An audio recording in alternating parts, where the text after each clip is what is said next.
1965, plusieurs textes de loi ont été initiés ou actualisés sous l'impulsion du vice-premier ministre, ministre de la fonction publique Jean-Pierre Liaou, parmi lesquels les textes de loi portant statut général des agents des carrières de service public de l'État. Ces deux projets de texte visent donc non seulement à cristalliser les résultats des réformes entreprises, mais sont également porteurs de rupture et de renouveau dans le secteur public. Je ne suis pas surpris par la clarté de la présentation de ces deux projets de loi de la part du vice-premier ministre. Nous avons besoin de cadres compétents dans ce pays. Il y en a. Il faut les chercher, on va les trouver.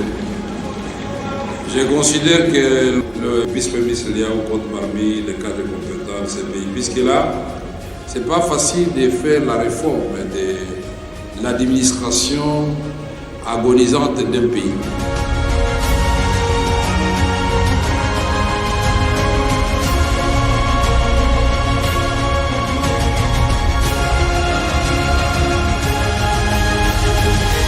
Mesdames et messieurs, chers agents et fonctionnaires de l'État, le 8 juillet 2025, Son Excellence Monsieur le Président de la République, chef de l'État, a promulgué, après un long et rigoureux processus, aussi bien sur le plan technique, social, institutionnel que législatif, 2 nouvelles lois relatives à l'administration publique. Il s'agit d'une part de la loi numéro 25/046 du 1er juillet 2025 et d'autre part de la loi numéro 25/049 du 7 juillet 2025 modifiant respectivement les statuts des agents de carrière de service public de l'État et le régime spécial de sécurité sociale des agents publics de l'État.